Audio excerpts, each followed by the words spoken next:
You're listening to Rethinking the Mundane with Jo and Lex. Where an industrial designer and a creative technologist talks about everyday objects, questions its purpose, tries to repurpose them, tries to consider the future, or we just leave it how it is. Today we're talking about Video calls. also known as Video telephony. telephony, Wow. video telephony, Video calls. video calls, video conferencing Video conferencing, all of that jazz. Skype. Originally conceived in 1870 as a concept. but obviously not achieved for 100 years later. It was originally, the first video call was made in Pittsburgh in 1970. I think they definitely tried to explore some trials and experiments during obviously the wars and stuff in terms of ways of how to have how do you create sophisticated communication like protocols and networks and stuff. But I think it didn't until the 1970s. And I think originally it was AT&T that were trying to create this video phone product, and they did manage to launch something in the early 1970s, but it was an absolute flop. Oh wow! So they launched it in the 70s. Originally, it was a Oh flop, wow! and mainly because obviously you can't make a video call without the other person having a video phone. Yeah. So you were reliant on both parties having it. And what was the size? Do you know? I think it was like the size of a computer.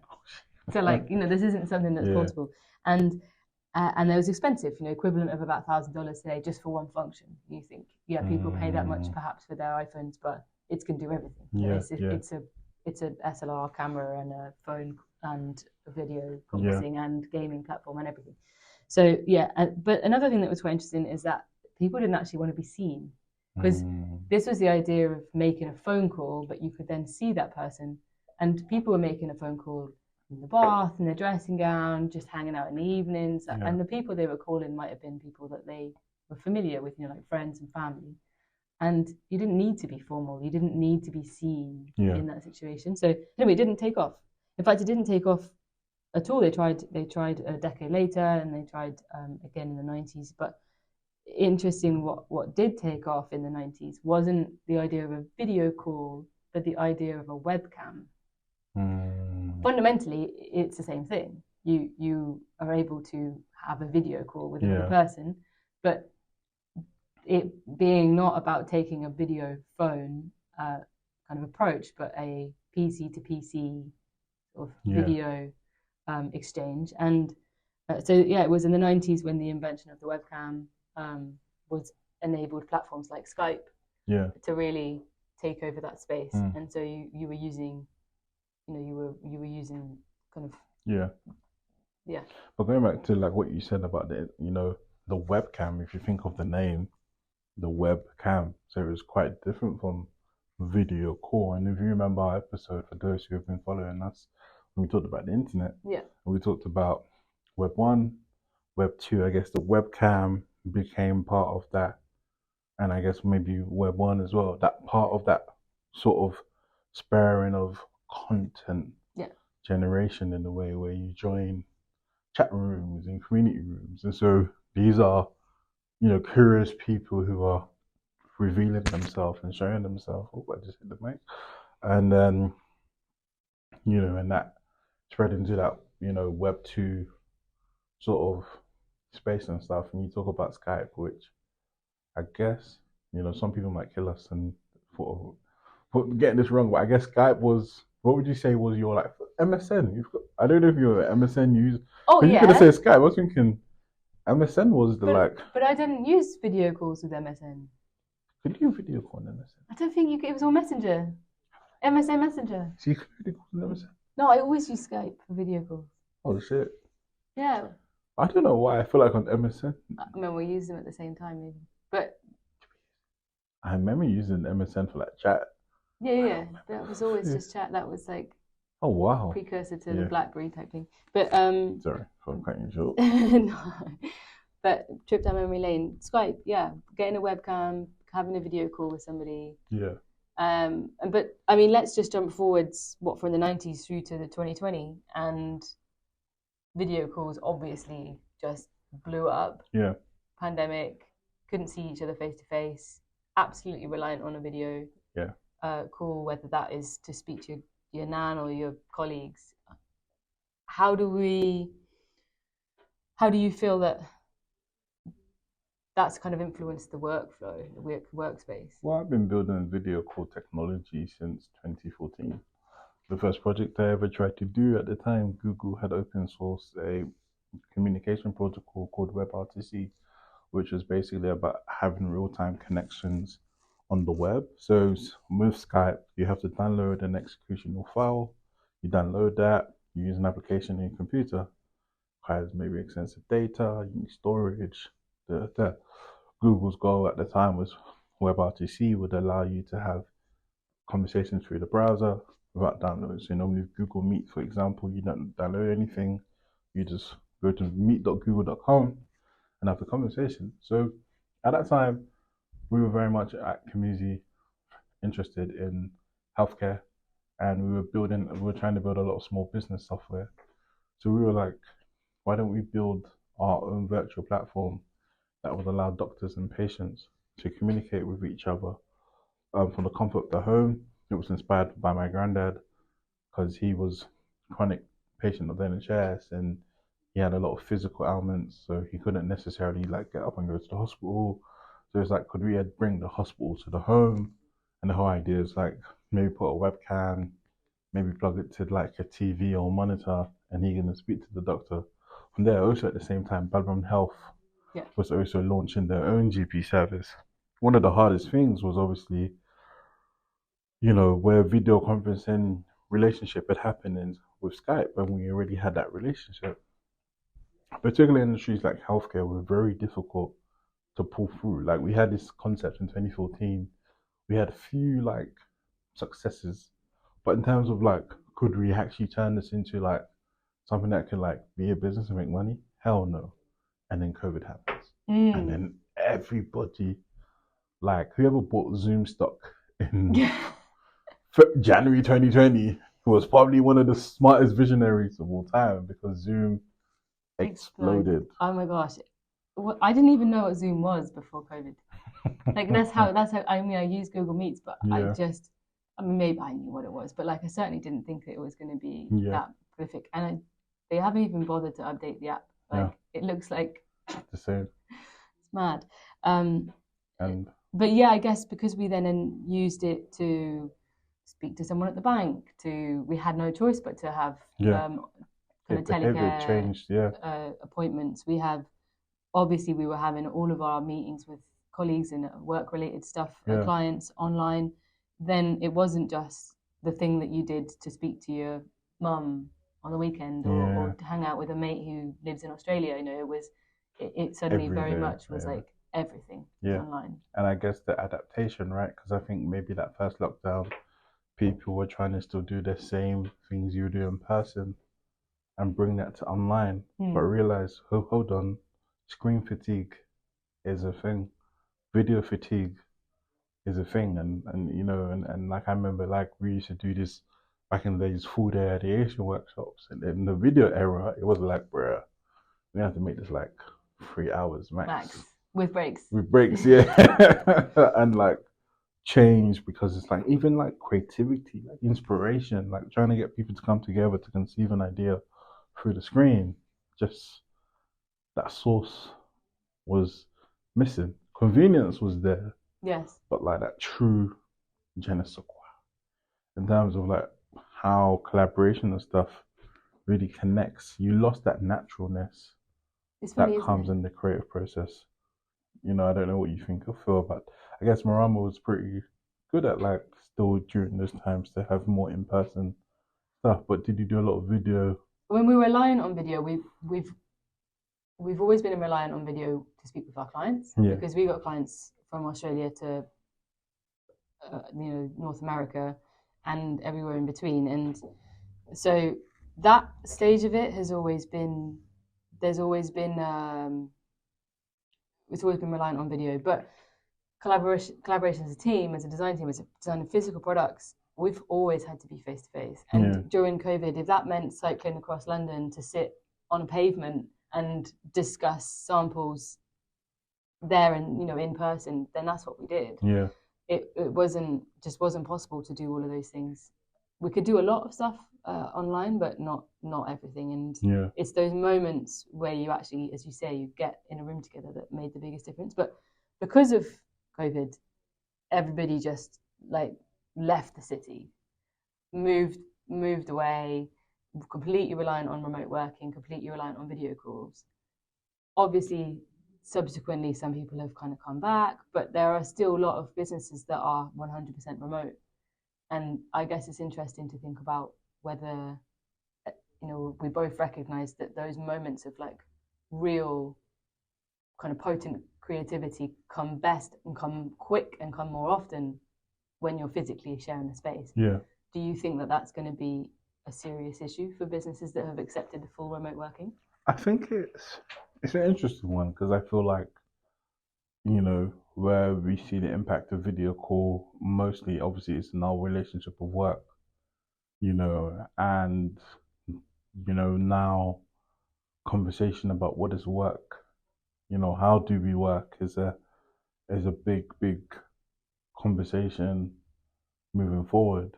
It's even funny how video calls have now become mundane, compared to a lot of the things, and it's grown into being this, accepted thing. I think since COVID, I've mostly been remote for like so long. So for me, I can exist and work in that way.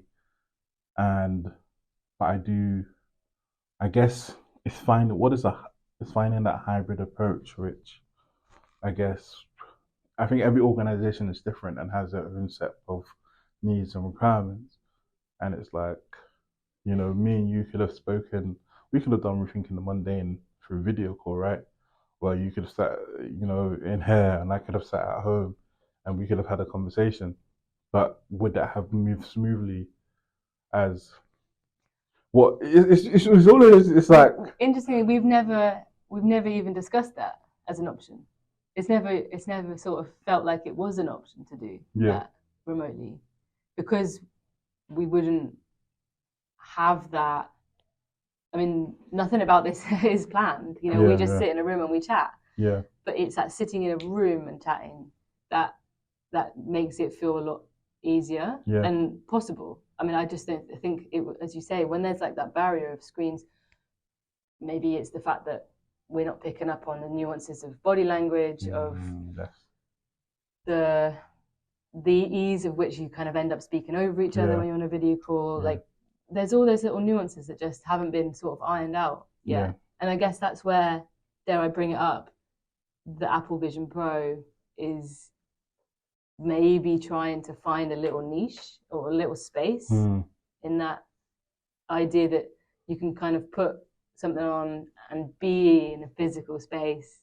I mean, I'm interested to hear your take on it because I've got my own personal take on it. It's not positive, but we're trying to get Apple as a client, so we go critique with grace. Yeah. Oh yeah. I think it's potential, but like, yeah. I think one of the interesting things, right, is I think the way how it's an interesting thing because I feel like video conferencing obviously reduced a barrier to entry that was maybe built around Cisco systems where you have it in the middle. Reminds me of that anchor that you got there. Reminds me of that Cisco teleconference thing, and then you have video, and then that I remember VoIP. These were all these different things that and now it's like over the last couple of years, you've seen obviously Meta and Apple slightly trying to move into going into a metaverse virtual reality thing where it's this thing of it's no longer just show your camera and your background, immerse yourself further into this digital world and almost replicate the same thing that we have in person virtually. And I guess sometimes it goes back to the episode we had of innovation for innovation's sake, because you got to ask yourself, what is the proper, why are we doing this? Yeah. I think there's that thing of like, and it's hard because obviously I sit on the side of like, a lot of my work is always about coming up with the newest stuff. You have to be relevant. You have to talk about this stuff. Sometimes I ask myself, like, Why? why? Yeah. Like, you know, and it's like, you know, video calls work now. They'll work tomorrow. Do we need to like force another level?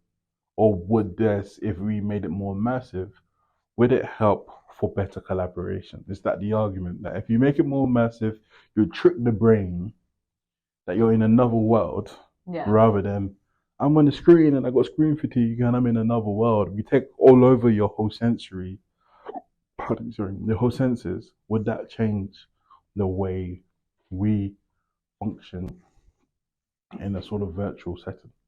And I guess what's interesting is that that isn't a video call, because the definition, at least in my mind, of a video call is that it's a fairly accurate representation of what is being picked up by a camera and projected on the other side. Whereas when you're wearing the virtual reality headset, the last thing you want is a camera to be picking up exactly what's happening, because then you can't see your face because it's covered by a headset. And so then you have these digital avatars, which are you in quote unquote you, but without the headset on. You know, an avatar which you can then tweak and change and make a little bit look a little bit less tired and a little bit younger. And so it's not really you, and the people that you're sat around a room with are not really those people either. That they're just a representation of them. So it's not a video call at all, like you say. It's like you're stepping into a virtual reality, and is that then going to open up doors for creativity? Are you going to behave in a slightly different way in that setting? Perhaps. But we're definitely stepping further and further away from, you know, the purpose of what a video call was, at least initially. But then I guess it questions, like, what was the purpose of it initially? Was it just because we could? Or was it because it brought people closer together who were remote? But then with COVID, we all moved remote, and now we're trying to use video calls to fix something that's broken within. Yeah, it's an interesting thing, because it's like because obviously we had the voice call, and then we did voice. You can call a number, but then video was the next step. And what did video do? Did it add more layers, more stuff? Because even in COVID, most people turn off their cameras. Yeah. You know what I mean? And so you're trying to, I was teaching the students, and most of the students' cameras were off. And that was hard for me, because, like, especially teaching, I was teaching machine learning frameworks and code. And I remember, I couldn't, you're teaching this complex thing, and you need the response, you need to see people's body language. And it's quite hard to do that on the screen. I feel like video calls has its benefits, but I feel like after a certain number. Oh, yeah. 4 people in a room is fine. 14 is too many. I had 64. Yeah, well, then you can't take. I mean, a tiny little thumbnail. No, everyone sends the cameras. I ain't even knowing. You'd be better off just not being on the call at all, just dialing in, being able to walk around the room and just imagine that you're in an auditorium or something, and just fuck the screen off altogether. But what you just said there opens up that whole space for that virtual reality bit, right? Because it's like, I know for me as a speaker, as a teacher, I like body language. I like to see that this person is resonating with what I'm saying, or they're not resonating with what I'm saying. So I need to shift in this way, or I need to be in this way in order to captivate, and so sometimes that maybe that video layer takes away from it. But I know, sometimes I know when I'm speaking to people on voice, sometimes moving to video also makes the call feel more natural, because I can. So it's like, are we looking for this desire of this natural feeling? Is that what we're chasing? More feeling like I'm here, I can touch your jumper, versus if I'm in Margate and you're in London, I can just look at you and look at your background and go, oh, you're at home. That desire. So it's an interesting thing, because I feel like when we talk about, I guess, with everything we like to explore, is the future of video calls. It's like, is it more avatar metaversy, or would it just be similar with voice calls? We've been calling people over the phone for years. It ain't broken. So You say that, but how often do you actually pick up the phone and use it like a phone? I call people. Do you call them on video? Yeah, most times. Yeah, so you don't pick it up and use it like Yeah. So you're not having a video, but like an good old fashioned voice call. But sometimes. Yeah. It's there. Because there's options, right? Yeah, there's options. I think I'm interested to see how far this whole, this next step in kind of immersive communication, if you want, for want of a better sort of definition, comes. I think at the moment, with the Apple Vision Pro, and you're in a sort of conference call kind of setup, it's still quite similar. Yeah. In that you've kind of got squares, people are in their squares, and there's some clever stuff in that. If you're looking at one person, then your avatar looks at them, so you can kind of see a little bit more who's looking where, who's looking at who. But at the same time, you're looking at these avatars rather than a more accurate representation, super accurate representation of that person. It's still quite limiting. We can sit in this room, but it's not necessarily the sitting in this room where the creativity happens. It's walking to the room. It's going afterwards and making a cup of tea. It's chatting as you leave the office. Yeah. It's all of the other nuanced little moments of connection that surround a face-to-face interaction.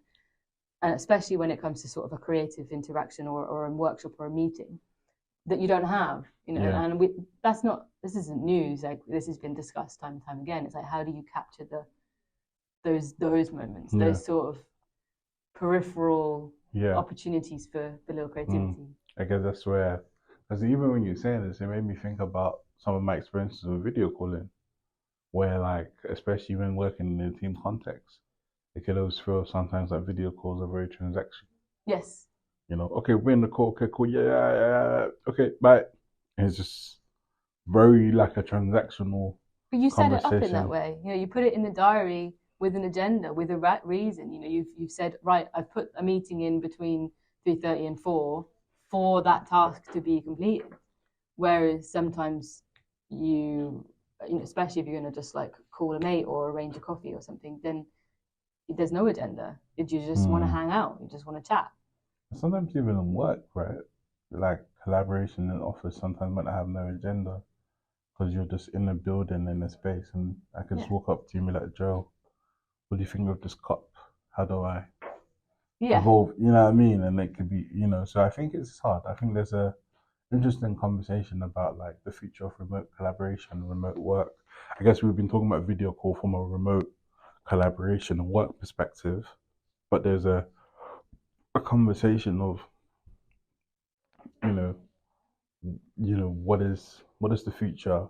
Is the future going to further take us away from nature, or should we also be pushing back to having people be more face to face? I think there's pros and cons of both approaches and stuff, and I guess it's more about choice. It's the thing that maybe we're sort of looking for in this period of time: the choice to be able to meet in person, the choice to be able to have a video call, or the choice to be able to be in, an avatar experience. As someone who works a lot remotely with clients and who handles that business, that kind of relationship with those clients, if there's an opportunity to meet that client face to face, even if it's just at one point in the whole journey of that, maybe a year-long relationship that we might have with them, maybe even 2-3 years, that face-to-face relationship meeting is so crucial to relationship building. And it can just be an hour. I could fly to the other side of the world, meet someone for an hour and fly back again, and it makes the whole project run smooth. And that's not news. people who've run business and had to do or had to navigate complex mergers or investments or whatever it might be have always chosen to do those things face to face, because you can't build this relationship with somebody. It takes a really, really long time, and we've had real challenges with certain, with some clients. Not because there's been any problems, just because we've not really been able to get on the same level. I know. And as soon as you meet someone face to face, and you realize that they're a human being, and you speak as human being to human being, not some sort of like role and the role play transactional thing that you're performing online. Everything is just easy, and it's like, okay, that's a very kind of niche scenario, but it's reflective of how we build relationships in general. And I guess at some point in the future, we may very well have romantic relationships with people we've never met face to face. And I know that in some cases that already happens. Yeah. But like, for people to be creative, I truly believe that you have to be able to resonate with them, have a relationship with people. It doesn't have to be super close. You don't have to have worked together for years, but you have to build a kind of level of rapport, a level of trust, a level of understanding to be able to bounce ideas real quick and iterate. And I struggle to believe, and maybe I'm just old-fashioned, and maybe the next generation will definitely prove me wrong, but I do struggle to believe that can be done on video. I haven't seen it, especially with new relationships. That's an area that's very hard. I think existing connections, I guess these tools can help to maintain that, because you've already established those things in person. But like new connections, I think they're actually very hard, and I think there's a more nuanced understanding that's needed of human connection, rather than maybe sometimes building tools that I think may solve or address those particular problems. But we would love to bring it to to the audience and ask you, what do you think about video calls in the context of collaboration, creativity, work, which a lot of the themes of this conversation has had. But also, what do you also think about like virtual collaboration, the next step of this virtual telephony, sort of era that we're entering? That we're about to get into. But thank you so much for listening. This has been Rethinking the Mundane with Jo and Lex.